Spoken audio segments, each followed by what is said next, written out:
नमस्कार. 11:30च्या बातमीपत्रामध्ये मी ज्योती आंबेकर आपलं स्वागत करते. सुरुवातीला एक नजर ठळक बातम्यांवर. मणिपूरमध्ये आज भाजपाचे एन बिरेन सिंग घेणार मुख्यमंत्री पदाची शपथ. मणिपूरमध्ये प्रथमच भाजपाचा मुख्यमंत्री. जम्मू काश्मीरच्या कुपवाडा जिल्ह्यामध्ये सुरक्षा दल आणि दहशतवाद्यांमध्ये जोरदार चकमक सुरू. दोन्ही बाजूंकडून गोळीबार. इतर देशात अस्थिरता निर्माण करण्याकरता पाकिस्तानचं लष्कर दहशतवाद्यांना पोसत आहे. उपराष्ट्रपतींची पाकवर टीका. उत्तर प्रदेशात समाजवादी पक्षाचे वादग्रस्त नेते गायत्री प्रजापती यांना अटक. आणि राज्यातल्या तापमानात घट कायम. लातूरात आज सकाळपासूनच पावसाच्या हलक्या सरी. आणि आता सविस्तर वृत्त. भाजपा प्रणित सरकारचा आज मणिपूरमध्ये शपथविधी होणार आहे. भाजपा नेते बिरेन सिंग मणिपूरच्या मुख्यमंत्रीपदाची शपथ घेणार आहेत. ते मणिपूरचे पहिले भाजपा मुख्यमंत्री आहेत. 60 सदस्यांच्या मणिपूर विधानसभेत बहुमतासाठी 31 आमदारांचा पाठिंबा आवश्यक आहे. या विधानसभेत भाजपाचे 21 सदस्य आहेत, तर National People's Party, Naga People's Front यांचे प्रत्येकी 4 सदस्य असून त्यांनीही आपला पाठिंबा भाजपाला जाहीर केला आहे. त्याशिवाय लोकजनशक्ती पक्षाच्या एका आमदारानंही भाजपाला पाठिंबा दिल्यानं भाजपनं बहुमताचा दावा केला आहे. हे सदस्य आणि इतर काही जण मिळून एकूण 33 आमदारांचं संख्याबळ असल्याचं भाजपानं जाहीर केल्यावर राज्यपाल नजमा हेपतुल्ला यांनी त्यांना सरकार स्थापनेसाठी निमंत्रित केलं. काँग्रेसचे या विधानसभेमध्ये 28 आमदार आहेत. काँग्रेसनं देखील इथं सरकार स्थापनेचा दावा केला आहे. भाजपाचे ज्येष्ठ नेते मनोहर पर्रीकर यांनी काल गोव्याच्या मुख्यमंत्रीपदाची शपथ घेतली. राजभवनात झालेल्या शपथविधी सोहळ्यामध्ये राज्यपाल मृदुला सिन्हा यांनी पर्रीकर यांना पद आणि गोपनीयतेची शपथ दिली. पर्रीकर गोव्याचे 13वे मुख्यमंत्री असून ते चौथ्यांदा गोव्याचं मुख्यमंत्रीपद भूषवत आहेत.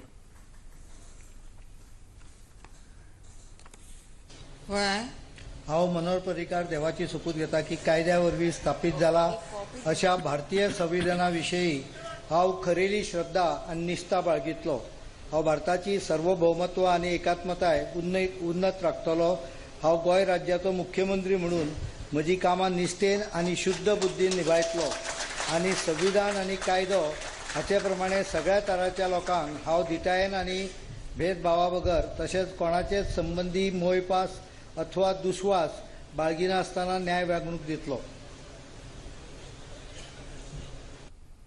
या शपथविधी सोहळ्याला भाजपा अध्यक्ष अमित शाह, रस्ते आणि वाहतूक मंत्री नितीन गडकरी, माहिती प्रसारण मंत्री व्यंकय्या नायडू उपस्थित होते. पर्रीकर यांच्यासह फ्रान्सिस डिसुझा, विजय सरदेसाई, सुदीन ढवळीकर, मनोहर आजगावकर, रोहन खवटे, पांडुरंग मडकईकर, गोविंद गावडे, विनोद पालेकर आणि जयेश साळगावकर या 9 मंत्र्यांनीही पद आणि गोपनीयतेची शपथ घेतली. मंत्रिमंडळात भाजपा, मगोप आणि अपक्ष यांचे प्रत्येकी 2 तर गोवा फॉरवर्ड पक्षाच्या 3 मंत्र्यांचा समावेश आहे. पंतप्रधान नरेंद्र मोदी यांनी मुख्यमंत्री मनोहर पर्रीकर यांचं अभिनंदन केलं आहे. सर्वोच्च न्यायालयानं गोवा सरकारला येत्या 16 तारखेला बहुमत सिद्ध करण्याचे निर्देश दिले आहेत. पैशाच्या जोरावर गोवा आणि मणिपूरमधल्या जनादेशाचा आणि लोकशाहीचा भाजपा अवमान करत आहे अशी टीका काँग्रेस उपाध्यक्ष राहुल गांधी यांनी केली आहे. ते संसदेबाहेर पत्रकारांशी बोलत होते. गोव्याच्या राज्यपालांवर त्यांनी भेदभावाचा आरोप केला.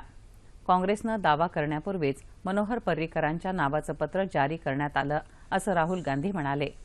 उत्तर प्रदेशात मिळालेल्या यशाबद्दल त्यांनी भाजपाचं अभिनंदन केलं. उत्तर प्रदेशात काँग्रेस पक्ष काहीसा कमकुवत होता. भाजपाविरुद्धची लढाई वैचारिक असून ती पुढेही सुरू राहील असं राहुल गांधी म्हणाले. दरम्यान राहुल गांधी यांचे हे आरोप सर्वस्वी निराधार असल्याचं प्रतिपादन केंद्रीय गृहमंत्री राजनाथ सिंह यांनी केलं. ते संसद सदनाबाहेर पत्रकारांशी बोलत होते. जम्मू काश्मीरमधल्या कुपवाडा जिल्ह्यामध्ये जगतलियाल या भागात आज सकाळपासून सुरक्षा दलांची दहशतवाद्यांसोबत चकमक सुरू आहे. या भागात काही दहशतवादी लपले असल्याची माहिती मिळाल्यानंतर पोलिसांनी सकाळी 6:45 वाजण्याच्या सुमाराला शोधमोहीम सुरू केली. ही शोधमोहीम सुरू असताना दहशतवाद्यांकडून जोरदार गोळीबार सुरू झाला. त्याला सुरक्षा दलांनी जोरदार प्रत्युत्तर दिलं. या चकमकीत कोणतीही जीवितहानी नसल्याची माहिती पोलिसांनी दिली. मात्र अद्यापही मोहीम सुरूच असल्याचं वृत्त आहे. सीमेपलीकडे अस्थिरता निर्माण करण्यासाठी पाकिस्तानचं लष्कर दहशतवाद्यांना पोसत असल्याची टीका उपराष्ट्रपती हमीद अन्सारी यांनी केली आहे. ते नवी दिल्ली इथं इंडिया फाउंडेशनच्या वतीनं आयोजित केलेल्या दहशतवाद प्रतिबंधक परिषदेत बोलत होते. सीमेपलीकडे जे मोहिमा राबवतात ते पाकिस्तानी लष्कराच्या दृष्टीनं चांगले दहशतवादी असतात आणि त्यांच्याच देशात त्यांना ज्यांच्याशी संघर्ष करावा लागतो ते मात्र वाईट दहशतवादी असतात असा टोला त्यांनी लगावला. कट्टरवादी गटांचा वापर हे पाकिस्तानचं परराष्ट्र धोरण आहे आणि नियोजनबद्ध पद्धतीनं ते राबवलं जात आहे असं ते म्हणाले. या गटांना जे नागरिक निधी उपलब्ध करत आहेत ते दानधर्माच्या किंवा धार्मिक कर्तव्याबाबतच्या चुकांच्या कल्पनांना बळी पडले आहेत असं उपराष्ट्रपती म्हणाले. केंद्रीय वित्तमंत्री अरुण जेटली यांनी संरक्षण मंत्री म्हणून अतिरिक्त पदभार स्वीकारला. मंत्रालयाची आधीचीच धोरणं पुढे चालवणार असल्याचं जेटली यांनी पदभार स्वीकारल्यानंतर सांगितलं. यापूर्वी वर्ष 2014 मध्ये 6 महिने त्यांनी एकाच वेळी केंद्रीय वित्तमंत्री आणि संरक्षण मंत्री अशी दुहेरी जबाबदारी पार पाडली होती. गोव्याच्या मुख्यमंत्रीपदाची शपथ घेण्यापूर्वी मनोहर पर्रीकर यांनी संरक्षण मंत्रीपदाचा राजीनामा दिल्यानं हे पद रिक्त झालं होतं.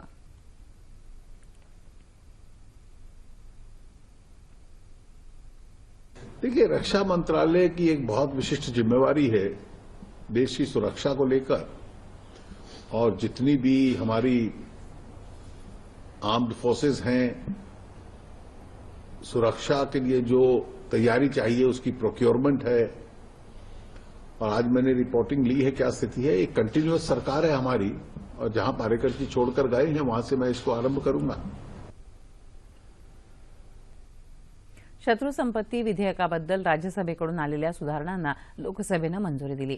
फाळणी दरम्यान स्थलांतरित होऊन चीन किंवा पाकिस्तानमध्ये गेलेल्यांच्या वारसदारांचा भारतातल्या मालमत्तेवरचा हक्क संपुष्टात आणण्याबद्दल या विधेयकात तरतुदी केल्या आहेत. हे विधेयक मानवाधिकारांच्या तसंच नैसर्गिक न्यायाच्या विरोधात नाही असं केंद्रीय गृहमंत्री राजनाथ सिंह यांनी स्पष्ट केलं आहे. ते लोकसभेमध्ये या विधेयकावरच्या चर्चेला उत्तर देताना बोलत होते. मुंबईतल्या 5 रेल्वे स्थानकांची ब्रिटिशकालीन नावं बदलण्याची मागणी शिवसेनेचे अरविंद सावंत यांनी लोकसभेत केली. मुंबई सेंट्रलला मुंबईचे शिल्पकार जगन्नाथ शंकर शेठ यांचं नाव देण्याबरोबरच चर्नी रोड, एल्फिस्टन रोड, करी रोड आणि स्टँडहर्ट्स रोड या स्थानकांना त्या त्या भागाची नावं द्यावीत अशी मागणी त्यांनी केली.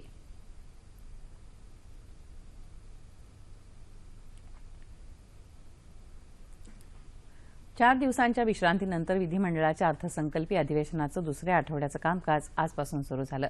कामकाज सुरू होताच विरोधकांनी शेतकऱ्यांच्या कर्जमाफीचा मुद्दा लावून धरला. अध्यक्ष हरिभाऊ बागडे यांनी कामकाजाच्या सुरुवातीला प्रश्नोत्तराचा तास पुकारला. त्यावेळी विरोधकांनी फलक फडकावत शेतकऱ्यांना कर्जमाफी द्या अशा घोषणा केल्या. या संदर्भातला स्थगन प्रस्ताव विरोधकांनी मांडला असल्याचं अध्यक्षांनी स्पष्ट केलं. प्रश्नोत्तराचा तास पूर्ण केल्यानंतर या संदर्भात विचार करू असं त्यांनी सांगितल्यावर विरोधक कामकाज न करण्याबाबत आग्रही राहिले. कर्जमाफी होईपर्यंत सभागृहाचं कामकाज चालू देणार नाही अशी भूमिका विरोधकांनी घेतली.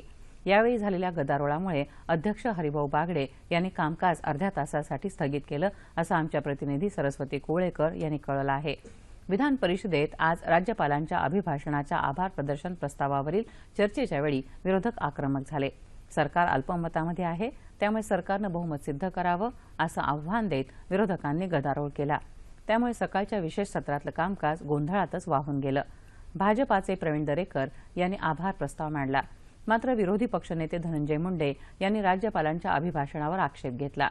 सरकारला बहुमत आहे की नाही हे सिद्ध नाही, त्यामुळे राज्यपालांचं अभिभाषण घटनाबाह्य आहे असा दावा त्यांनी केला. 2.5 वर्षापूर्वी जेव्हा सत्तांतर झालं तेव्हा सरकारनं गोंधळात विश्वासदर्शक ठराव मंजूर केला. शेतकरी कर्जमाफीच्या मुद्द्यावर शिवसेनेनंही आक्रमक भूमिका घेतली आहे. कर्जमाफी होईपर्यंत सभागृह चालू देणार नाही अशी त्यांची भूमिका आहे. त्यामुळे हे सरकार अल्पमतात आलं असून त्यांनी बहुमत सिद्ध करावं असं आव्हान काँग्रेसचे नारायण राणे यांनी यावेळी दिलं. शिवसेनेचे रवींद्र फाटक यांनी यावेळी शिवसेनेच्या कर्जमाफीला शिवसेनेचा पाठिंबा असल्याचं जाहीर केलं. त्यामुळे विरोधक आणखी आक्रमक झाले. त्यांनी हौद्यात उतरून घोषणाबाजी केली. त्यामुळे सभागृहाचं कामकाज उपसभापती माणिकराव ठाकरे यांनी पहिल्यांदा अर्धा तास आणि नंतर 12 वाजेपर्यंत स्थगित केलं असं आमच्या प्रतिनिधी सोनल चव्हाण यांनी कळवलं आहे. राज्य सरकारी चतुर्थ श्रेणी कर्मचारी संघटनेच्या मागण्यांबाबत राज्य शासन सकारात्मक आहे असं मुख्यमंत्री देवेंद्र फडणवीस यांनी सांगितलं. चतुर्थ श्रेणी कर्मचाऱ्यांच्या विविध मागण्यांसंदर्भात मुंबईत झालेल्या बैठकीत मुख्यमंत्री फडणवीस बोलत होते. जीवनदायी आरोग्य योजनेच्या धर्तीवर या कर्मचाऱ्यांसाठी वेगळी योजना आणण्याचा विचार केला जाईल असं मुख्यमंत्री म्हणाले. अनुकंपा तत्वावरील सेवा भरती विनाअट करावी, सेवानिवृत्तीच्या कर्मचाऱ्यांच्या मुलांना सेवेत सामावून घ्यावं, रिक्त पदं तत्काळ भरावीत, 7वा वेतन आयोग लागू करावा इत्यादी विविध मागण्यांवर यावेळी चर्चा करण्यात आली. राज्यातल्या 5 तीर्थक्षेत्रांच्या विकास आराखड्याला मुख्यमंत्री देवेंद्र फडणवीस यांच्या अध्यक्षतेखालील शिखर समितीनं मंजुरी दिली आहे.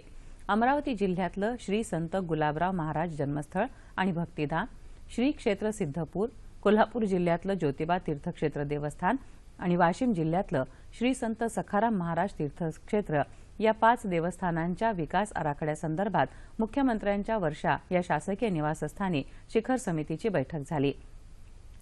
या तीर्थक्षेत्रांचा विकास आराखडा बनवताना इतर पायाभूत सुविधांबरोबरच सांडपाणी, घनकचरा व्यवस्थापन, बस व्यवस्थापन आणि पोलीस चौकी यांचाही प्राधान्यानं समावेश करण्याच्या सूचना मुख्यमंत्र्यांनी दिल्या.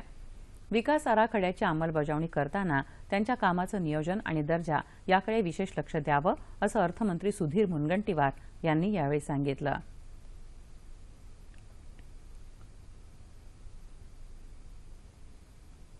वाशिम जिल्ह्यात मोठेगाव इथं झालेल्या बलात्कार आणि हत्या प्रकरणाची माहिती घेण्यासाठी राज्य अनुसूचित जाती जमाती आयोगाचे अध्यक्ष विजयकुमार कांबळे यांनी घटनास्थळाला भेट दिली. यावेळी आयोगाचे सदस्य न्यायमूर्ती CL थूल उपस्थित होते. मोठेगाव इथं एका दलित महिलेवर बलात्कार करून तिला जिवंत जाळण्याची घटना गेल्या महिन्यात घडली होती. पीडित महिलेच्या कुटुंबाची भेट घेऊन कांबळे यांनी घटनेचा तपशील जाणून घेतला. उपस्थित नागरिकांशी संवाद साधून तपास कामात पोलिसांना सहकार्य करण्याचं तसंच शांतता राखण्याचं आवाहन त्यांनी केलं. आताच हाती आलेल्या बातमीनुसार विधानसभेचं कामकाज दुसऱ्यांदा स्थगित झालं आहे. विधानसभेमध्ये विरोधी सदस्य तसंच शिवसेनेच्या सदस्यांनी केलेल्या गदारोळामुळे कामकाज दुपारी 12 वाजेपर्यंत स्थगित करण्यात आलं आहे. भारत आणि श्रीलंका यांच्यात कोलंबो इथं परस्परांच्या जलसीमासंदर्भात उच्चस्तरीय चर्चा झाली. या चर्चेनंतर परस्परांच्या मच्छीमारांना सोडण्याचा निर्णय घेण्यात आला. त्यानंतर श्रीलंकेनं आपल्या ताब्यात असलेल्या 77 भारतीय मच्छीमारांना मुक्त केलं. हे मच्छीमार काल रात्री तामिळनाडूमध्ये दाखल झाले. या मच्छीमारांना श्रीलंकेच्या नौदलानं आंतरराष्ट्रीय सागरी सीमेवर भारतीय तटरक्षक दलाच्या ताब्यात दिलं.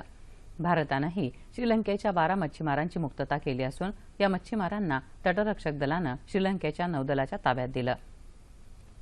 दरम्यान भारतीय मच्छीमारांवर श्रीलंकेच्या नौदलाकडून झालेल्या हल्ल्याचा निषेध करण्यासाठी नागापट्टणम इथं मच्छीमारांचं उपोषण काल 3ऱ्या दिवशीही सुरू राहिलं. श्रीलंकेच्या ताब्यात असलेल्या 128 मच्छीमारांना सोडण्याची मागणी यावेळी करण्यात आली. साहित्य क्षेत्रातल्या प्रतिष्ठेच्या दमानी पटेल कर्मयोगी पुरस्कार देऊन ज्येष्ठ साहित्यिक आणि विचारवंत डॉ. A.H. साळुंखे आणि अभिनेते सचिन पिळगावकर यांचा सोलापुरात सन्मान करण्यात आला. माजी केंद्रीय मंत्री सुशीलकुमार शिंदे यांच्या हस्ते या दोघांना हे पुरस्कार प्रदान करण्यात आले.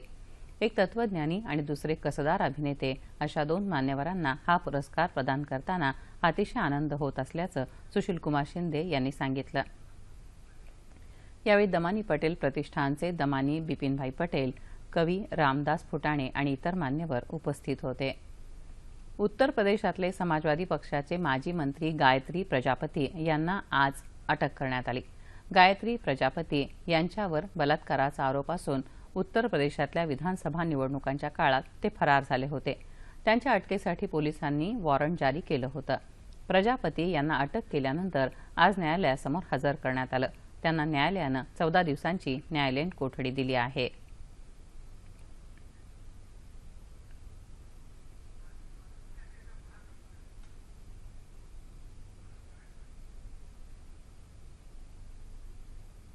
आज जागतिक ग्राहक दिन आहे. ग्राहकांच्या अधिकारांबाबत जागरूकता निर्माण करण्यासाठी या दिवशी विविध कार्यक्रमांचं आयोजन करण्यात येतं. अमेरिकेचे तत्कालीन अध्यक्ष जॉन केनेडी यांनी 15 मार्च 1962 रोजी अमेरिकी काँग्रेससमोर ग्राहक हक्क जपणारे 4 मूलभूत अधिकार मांडले. संयुक्त राष्ट्रांनी या 4 अधिकारांचा 8 अधिकारांमध्ये विस्तार केला आणि कन्झ्युमर इंटरनॅशनल या आंतरराष्ट्रीय ग्राहक संघटनेनं हेच अधिकार सनद म्हणून स्वीकारले. तेव्हापासून 15 मार्च हा दिवस जागतिक ग्राहक दिन म्हणून साजरा केला जातो. ग्राहकांची कोणत्याही प्रकारे फसवणूक होऊ नये आणि फसवणूक झाल्यास याबाबत दाद मागता यावी यासाठी हे अधिकार आहेत. त्यांचा योग्य प्रकारे वापर करण्यासाठी विविध सामाजिक संघटनांकडून ग्राहकांना मार्गदर्शन करण्यात येतं.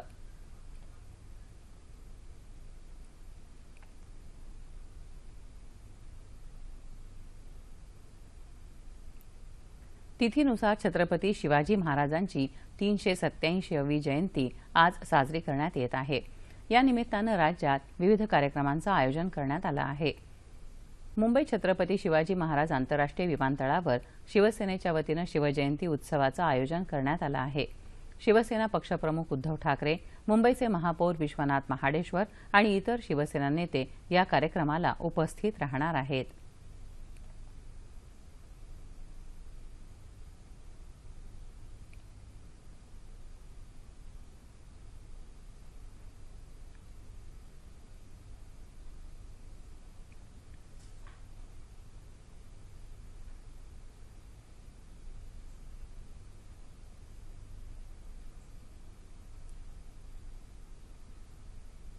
हवामान.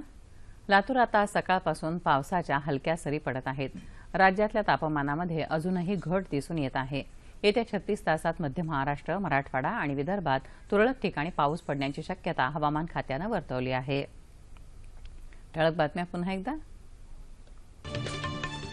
मणिपूरमध्ये आज भाजपाचे एन बिरेन सिंग घेणार मुख्यमंत्रीपदाची शपथ. मणिपूरमध्ये प्रथमच भाजपाचा मुख्यमंत्री. जम्मू काश्मीरच्या कुपवाडा जिल्ह्यामध्ये सुरक्षा दल आणि दहशतवाद्यांमध्ये जोरदार चकमक सुरू. दोन्ही बाजूंकडून गोळीबार. इतर देशात अस्थिरता निर्माण करण्याकरता पाकिस्तानचं लष्कर दहशतवाद्यांना पोसत आहे. उपराष्ट्रपतींची पाकवर टीका. राज्य विधिमंडळाच्या अर्थसंकल्पीय अधिवेशनाचं दुसऱ्या आठवड्याचं कामकाज आजपासून सुरू. कर्जमाफीच्या मुद्द्यावरून आजही दोन्ही सभागृहात गदारोळ.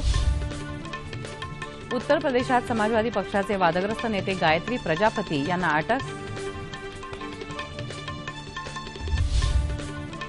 आणि राज्यातल्या तापमानात घट कायम. लातूरात आज सकाळपासून पावसाच्या हलक्या सरी. याबरोबरच हे बातमीपत्र संपलं. पुन्हा भेटूया दुपारी 2:30 वाजता आपल्या सह्याद्री वाहिनीवर. नमस्कार.